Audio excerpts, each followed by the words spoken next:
Right, we've got an outdoor version today of the round wrap-up. Obviously, that last game there with the Cowboys getting up against the Roosters. And then we've got the 5 things I learned, the fantasy tip of the week, all in one, as we like to do it. So, let's get into that first game, that last game of the round there in round 13. I hope you ended up making some good ranks. And if you didn't, it's okay. Most likely, you are going to be tracking really well for 14, and you can make some good ranks there. But let's kick it off with Terrell May. How good is he? The great man, 95 points in 75 minutes. Obviously, a try there, 51 tackles for no misses. With a tackle break there, 0 negatives for the entirety of the game. No errors, no penalties, no inside 10s, and no missed tackles. So if you held on to him, he was one of the top sort of 3 or 4 captaincies of the week. We had Manu, we had Teddy before he went out of the side. We had Aiken, and Terrell May, I think, was in that list. I definitely didn't have Drinkwater in that list, but this is kind of thing that he can show sometimes, and I'm so thankful that I was able to reap some rewards after trading him in when he was about 710, 715k, down to 630 now, but that score absolutely makes up for all of the issues that he provided for us over the last month of footy, and just great to see Cowboys come out and show a bit more energy than that of the Roosters, and Drinkwater was, yeah, one of the guns in that for sure. So an 81 from him. If you don't own currently, you're not buying. He still misses 3 games to come, 16 and 19, 24. So I think he's a hold for me, at least until 16. If he's playing well enough, I will hold. Like if this isn't just a flash in the pan and he actually is a little bit better in the next couple of weeks there, I'll be holding on. If he's not playing great from there, it might be a sell at that point. But we'll see how that one plays out there for Drinky in that one. And congrats to those that did hold on to Finnair.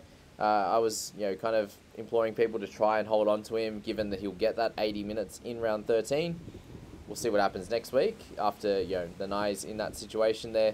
Maybe they continue to play a few of these debutants and a few of these young guns because they are showing some grit, some great effort that we haven't seen from the Cowboys in a good while. So, we'll see what happens with Nanai on that one.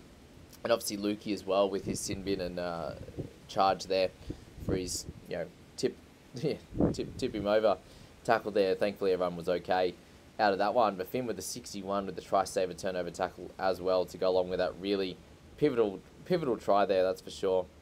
Sammy Walker with a 59. He had a couple of try assists in that first section of the game, and really good line run from Terrell, and then that shifty, cheeky play from dummy half there from Walker to get that try for Dom Young. But yeah, good kick meters to that. Obviously, the missed tackles, the penalties, the one error there hurt him a little bit for that 59, but overall it was a good game for Walker. Anyone that owns him, priced at 625, you've ended up with a great score there for sure. Nat Butcher and anyone who did hold on to him after he missed last week, he picked up a 58, which was great for you. If you did trade him out, it's definitely upsetting, but obviously misses next week as well. It's something to think about with the Roosters guys. They all miss next week. The Cowboys guys play next week there. Burnsy with a 48, just love having him in this side, just his work ethic and good run meters, and obviously that try as well was very, very helpful. But Taumalolo there, 54 minutes for him, 47 points there, 8 tackle breaks, was good to see with obviously 173 metres at that one for Taumalolo. With Dom Young, a 46 with that 1 try, 5 tackle breaks there. Only picked up that 1 line break. I thought he did enough to get that one earlier on in the game, but wasn't to be. 185 metres for him, 1 offload to ground, and 5 tackle breaks. It was a solid enough score at that price. Obviously, it's a little bit above where he's priced at. Manu, this was a little bit of a frustrating one. Still ended up with a try-saver turnover tackle. 10 tackle breaks, 200 metres, but only a 45. So pretty frustrating at that, obviously, with 12 in negatives between the missed tackles, the 3 errors, and obviously the penalty there as well. So not exciting at all. If you did bring him in, if you captained him like my head-to-head team did, then you picked up a 45, double that, obviously. Nothing too special. Wasn't the end of the world, but if you end up trading him in last minute, it's a little bit underwhelming for what you would have hoped for. But from round 15, we know he's going to be a good scorer longer term. We just all had high hopes at fullback. We know that he can get to the heights of 80s and 100s. Wasn't to be in this game. Obviously, the trap game, they call it, where the big underdog ends up winning the game. So, I can't believe the Cowboys won this one. But obviously, they were a little bit flat. The Roosters, for sure. Jordan McLean, a good little game for him. 140 metres, 26 tackles for 1 miss. Palga there with 43. Really, really solid. He's been a great player for them when he comes in and has a crack. Nafahu White, 54 minutes, so good minutes to that, but Terrell May ended up being the one that played the big minutes, and I suppose it was a good week to use him in that role, given he's played lower minutes for the past month or so. And Nafahu's had some big minutes over the last few weeks there for sure. But 41 for him, not the end of the world, but still at that price point. Now, after buying him, you would have wanted close to a 50 after he got the 60 odd last week. Granville with a 39 there, really solid out of dummy half, helped them get a win here, good stuff. Bradley 37, so a bit of a shocker there without the attacking stats. We know that he can have these type of games, and this was definitely one of those there with a 6 missed tackle effort for 37. A little bit frustrated at that one for sure. Anyone I've spoken about, guys, they're all holds at this point. I don't see anyone being a sell at this point that I've spoken about so far. Griffin Neem 37, solid enough if you do own Satilli with 37 in 37 minutes with a line break. So yeah, where was that at the start of the season? He's down to a 302 price point. Michael Jennings 36 was very, very solid out there, obviously, but didn't help him get the win. McIntyre 31, Lukey 57 minutes there. Obviously the sin min didn't help, and Finn was the one to get the 80 minutes. So we'll see how that one plays out next week. As I said, after we watch Origin, we need to watch Origin to see what happens with injuries and suspensions and things like that there. Vaitalea and Tupou with 30 and 29 there. Townsend with 28, one of his lower games there with a few negatives. Harrison Edwards, 27 off the bench. Brandon Smith, 24 in 62 minutes with 8 missed tackles and an error. Pretty disgusting, and I think he's one of those guys you want to sell at this point. It's definitely not good enough at that. Congrats to Blake Steep for his first game. He had Shibasaki as well in there for his debut. And where's the other young fella from the Cows? Did I not mention him? Steep, Felt. Did I miss him? Surely not. Who was the young fella for us? Anyway, lost his name there. But yeah, Shibasaki on debut. Good stuff to him, and then Steep as well. But McKaylee's the big one here. 15 in 16 minutes. Not good at all. And I suppose Todd Payton just said in the presser that they decided they were going to use him first up as the interchange guy and just use the one interchange on him and then just not bring him back. So maybe he was just there for injury cover from that moment on. But yeah, it wasn't super ideal at all on that front there. So yeah, not fun at all. Alrighty, let's go to our 5 things we've learnt. And the first thing we're going to talk about there is Moses' impact. So yeah, obviously you said in that first game there, the Eels getting up over the Sharkies, and the impact that Moses has obviously on this team as a whole, but on guys like Cartwright, it was kind of a perfect storm for him, given he has had the rib issue, and then he's come back into a little bit of form, and obviously less pain for him, that he can play better, play bigger minutes. It's good for him. Obviously, having Moses back, he does average really well in fantasy, a tick over 50 there with Moses. And we know that Penasini plays a lot better on that right-hand side when Moses is there as well. And both those guys scored really well, a 57 and a 60-odd for Cartwright and Penasini, respectively. And that was really cool. But obviously, having Gutho back as well and Moses really was the perfect storm to get a win here. The big focus I wanted to speak about now is obviously the ladder leader struggles from this weekend. And a few of them are missing players, but not too many. Like the Roosters are missing a couple, but nothing crazy there. Sharks are missing Hines with the rest of and McInnes with the rest of their team there, and then the Panthers missing just a couple of players, obviously. But for the most part, they these are all games that they probably should have won. Obviously, definitely the Roosters, definitely the Panthers. The Eels one makes sense as to how Eels got up, and it's a tip that I wish I picked correctly, but didn't. That's okay.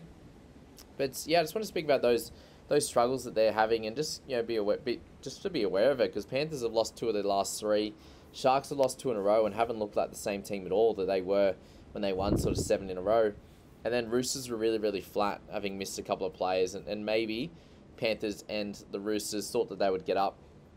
Both teams went out to early leads and then they fell away in their 2 games. So yeah, just something to note for them over the next few weeks. Just want to see how they come back. Roosters do get a bye, but Sharks and Panthers do have a couple more weeks before their first bye in a good amount of time. So I just want to see how they bounce back, and they do need to come with a little bit more of a spark of energy, which is something they've missed over the last couple of weeks, unfortunately there. So yeah, just wanted to mention that. Obviously the Moses situation with Eels, if they can build some momentum, which I think they can over the next few weeks, with Hopgood returning and And yeah, just a lot of their guys in a bit more fitness, and they're using Lane through the middle. Madison hopefully can return for them as well to help them out. But yeah, just the change in quality of play over the last few weeks.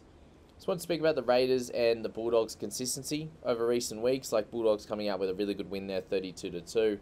Yeah, the Raiders just continue to get up or get close in these really, really tight games there. Raiders obviously beat the Dogs a few weeks ago, and that was probably their only game in the past sort of 6 or 7 weeks that they haven't been up to their standard of their grit, their determination, and their ability to put on a few points as well without a multitude of errors, which was the big issue in that Raiders game. Errors leading to points, where in all of the games surrounding that, they've been really, really good on their discipline side and being able to do really good things in attack as well, with putting on 40-odd points the other week into 32 this week. And the Raiders just having enough in whatever scenario it is. Most of the time, their games are in the high teens to mid-20s, and this was another game where they just had enough in the tank to get over the Dolphins. And yeah, still letting a few tries in here and there, but not too many where they're absolutely getting smashed. And last week was a situation where they come up against a hot Roosters team who did really well and got over the top of them. But that's just showing that they just don't have enough firepower in certain positions, whereas the Roosters have that, and they can put scores on teams like that. So yeah, Raiders and the Dogs both having one off game in the past sort of 6 weeks, which has been really, really impressive for their youngsters in the spine, especially the Raiders, and then their experienced guys in Rapana, and obviously Elliot Whitehead, these types of guys really standing up. Joe Tarpany in this game as well. So I just want to shout out those 2 teams there. I just want to speak about the class prevailing with opportunity, and we see there in that Panthers game a lot of, well, we can speak about a little bit around the fantasy scores, but some are just the good players in general, and Liam Henry, in Lindsay Smith, in Fisher Harris, these guys really dominating. Terrell May in that Roosters game really showing his class when he's given that opportunity, and yeah, Tamalolo bringing back some of his big efforts, and yeah, obviously the Eels guys as well coming out and putting out a bit of a show when they come up against a team that is a little bit down and out. At the moment, seems to be like that way with the Sharkies, that these guys can really come out and put on a show. And yeah, Reid Marnie with the Dogs kind of getting them around the park and allowing some of the youngsters to come out and do good things. You saw Raymond Faitala-Mariner coming back to some of his best form there for the Dragons there, and letting some of these young guys kind of flourish in their positions, which has been really cool. So big shout out to Marshke, Jacob Little, these types of guys that we spoke about in those daily videos. And then just a little bit of a ladder check before we get into my fantasy tip of the week. So big thanks to you guys for following these videos while I am away. It's I'm really thankful for it that I'm still able to work a little bit whilst I am away. So ladder check, we're 12 games in, 13 games in for some, 11 games for the Storm at this point, given they've had a couple of buys, and you see there with the Titans, the Tigers and the Rabbitohs, they've also got through 2 of their buys, but you do get points for the buys there. Storm are in first position now that the Sharks and Panthers have fallen away a little bit. Storm, Sharks have both lost 3, Panthers at 4 there, and then the majority of these other teams there is still in a really good position in a positive differential there. In the Dolphins and the Broncos, Raiders have the negative 37, which just shows that they can win these close games, as always, like they did last year getting into 8th. They're doing a very similar thing at the moment there, the Raiders. But the only real shock there is that Dolphins are still sticking in that top spot, but if they won there against the Raiders on the weekend, they would have been 8-4 and still sitting in 4th, but a game ahead of that, of the Broncos, and then Raiders would have been 6-6. But yeah, shout out to Raiders and also Dolphins, who most people didn't expect to be in the 8, especially this part of the season. Very close to halfway now. We're basically halfway there, which is really, really cool. Broncos in a pretty solid position at 5th. Panthers, Sharks, Storm, we know where they're at the moment, and hilarious that Storm are sitting there at 1st at this stage of the season. When you look at them, and over the last month, they haven't really played their best footy. They're still pretty poor defensively down the right-hand side, but they're continuing to get wins on the park, and Sharkies lost 2 in a row there, but they obviously were first at that time, doing good things. For the Eagles and the Roosters, they're 6-5 and 7-6, so not a bad situation at the moment. Roosters obviously not playing any buys yet, so they'll welcome this one this week, and that'll help them get up the ladder a little bit further.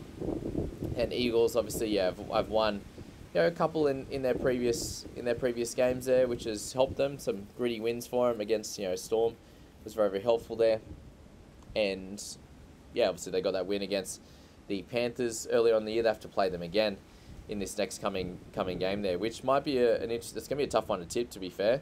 But do the Panthers lose back-to-back games? I don't think so, with Isaiah Yeo and To'o and these guys returning there for sure. But it will be very, very interesting how that one plays out. Roosters, yeah, I think they'll be thereabouts in that 8, which will be fine. Cowboys, surprisingly, obviously this is where winning some games at the start of the season really helps. They're 7-6. Surprisingly, they're on the points tally. They're still doing really well with that 7 wins, which is pretty crazy. But again, for them, they haven't had those extra buys, which helps out with the points that some of these other teams have had, like the Eagles with that that first buy out of the way for them. So Cowboys obviously have 3 of those buys to come, and that's going to help out down the track as well. So keep that in mind with the Roosters and the Cowboys not having any buys as yet, which you get the 2 points for that. Doggies are 6-6 coming into this part of the season. Very, very impressed by where they're at this point. The Warriors, those couple of wins has been massive for them. Sitting in 13th, they've got a lot of work to do, along with the Eels at this point, who are really the only 2 teams in this bottom sort of 6 or 7 that I think can push up into that 8. And they're not too far away, obviously. The Warriors aren't, but the Eels are a little bit further away, and they have to go on a good run now, which I definitely think they can if they show more of what they showed on the weekend. That's for sure there. Let's get into that fantasy tip of the week. So last week we spoke about being able to use 4 trades per week at the moment, which is just wild, and I did see a lot of people do it, and there was probably 15%, I think, in the top 1,000 that did so. We spoke about the average top 1,000 team down to 13 trades. That's actually changed this week down to 10.8, so a lot of teams are using a bunch of trades this week, and we saw that and spoke about that in that previous video there.